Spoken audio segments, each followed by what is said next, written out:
नमस्ते बच्चों। और आप लोग कैसे हो? घर में हो ना? घर में रहिए और सुरक्षित रहिए। तो हम लोगों ने अभी तक मृदा के प्रकार पढ़े हैं। अब अगला टॉपिक है मृदा अपरदन।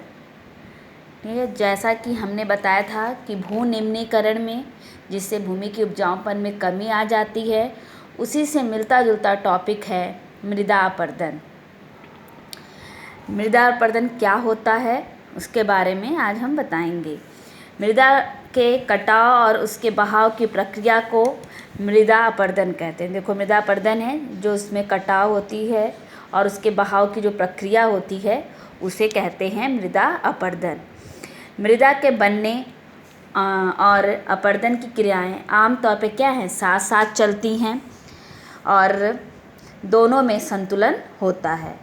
परंतु मानवीय क्रियाओं जैसे मानव के द्वारा जो क्रियाएं होती हैं, वनों उन्मूलन मतलब वनों की कटाई, अति पशुचारण से, निर्माण से और खनन से कई बार ये संतुलन जो रहता है वह बिगड़ जाता है।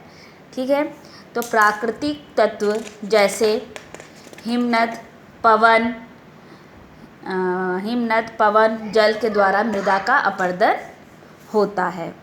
ठीक है, पवन के द्वारा मैदान अथवा ढालू क्षेत्र में मृदा को उड़ाकर ले जाने वाली प्रक्रिया को हम पवन अपरदन कहते हैं। ठीक है, अपरदन कहते हैं। इसी तरीके से मृदा का अपरदन होता है।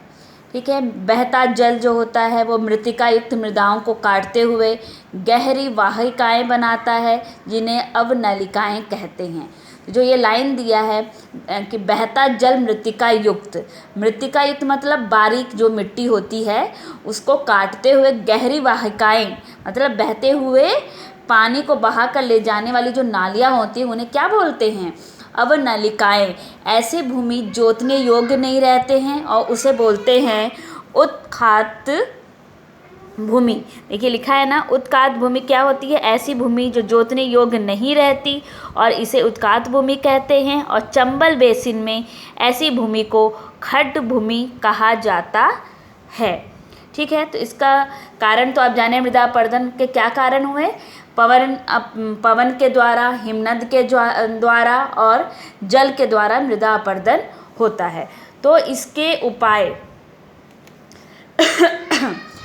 हाँ होता है। तो इसके क्या मतलब किस तरीके से हम इसके मृदा अपरदन को रोक सकते हैं?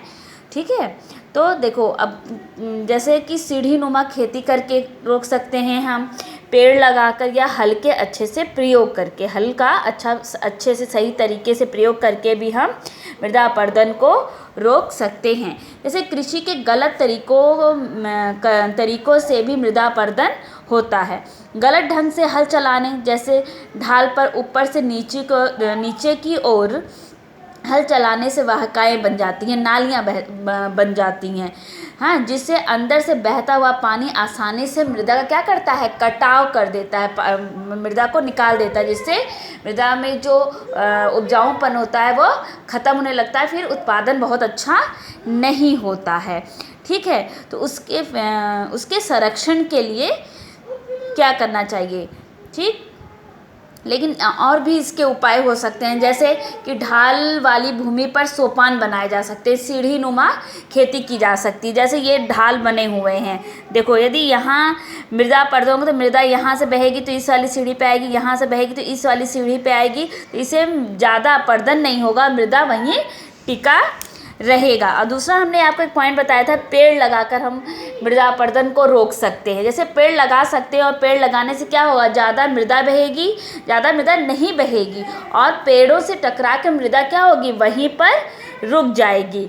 फिर हल्का अच्छे तरीके से प्रयोग करके हमारा तरीका अच्छे से प्रयोग कर सकते हैं, लेकिन यदि तरीका गलत हुआ तो मृदा का अपरदन होगा और वहाँ पे हम जो मृदा की जो ऊपरी परत होगी वो निकल जाएगी और हम वहाँ पे उत्पादन अच्छा से नहीं कर सकते हैं। ठीक है, उसके बाद हम आपको बता रहे हैं कि उसका संरक्षण कैसे किया जाए। तो ढाल वाली भूमि पर हमको समोच्च रेखाओं के समांतर हल चलाने से ढाल के साथ जल बहाव की गति में क्या होती है? घटने लगता है, घटती जाती है। इसे समोच्च जुताई भी कहते हैं। फिर ढाल वाली भूमि पर सोपान बनाए जा सकते हैं। जो ढाल वाली भूमि होती है उस पर क्या बना सकते हैं हम? सोपान। सोपान मतलब सीढ़ी नुमा जैसा बना सकते हैं।